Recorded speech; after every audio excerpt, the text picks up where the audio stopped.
হ্যাঁ, 240 আর 241 দুটো বুথ নেওয়া হচ্ছে 7 নম্বর ওয়ার্ড। এই 7 নম্বর ওয়ার্ডে একটা বুথের টাকা নিয়ে গিয়ে অন্য একটা বুথে খরচা করছে। এখন শাসক দলের যে সমস্ত তাবড় নেতা আছে তেনারা ওই টাকাগুলোকে আত্মসাৎ করছেন। আমরা কিন্তু এটা প্রতিবাদ করছি, ভারতীয় জনতা পার্টির পক্ষ থেকে তীব্র প্রতিবাদ করব। সমস্ত আমরা সবাই নিয়ে নেতা নেত্রীরা সবাই মিলে নেমে আমরা পৌরসভায় যাব।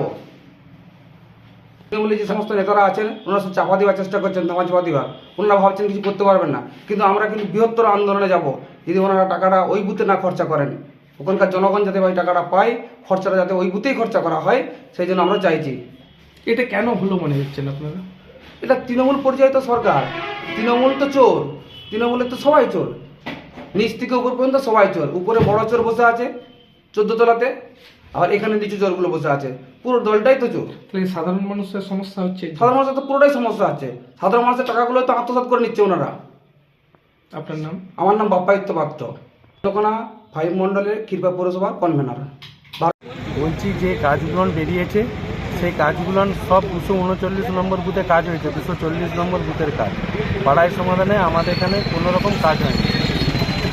আমরা বঞ্চিত, 240 নম্বর বুথের জনগণ বঞ্চিত যে আমাদের বুথের নাম দিয়ে অন্য বুথে কাজ হয়ে গেছে। আপনার নাম? আমার নাম সোমনাথ ঘোষ। আপনি 7 নম্বর ওয়ার্ডের জনগণ। কত নম্বর বুথ? 240 নম্বর বুথ।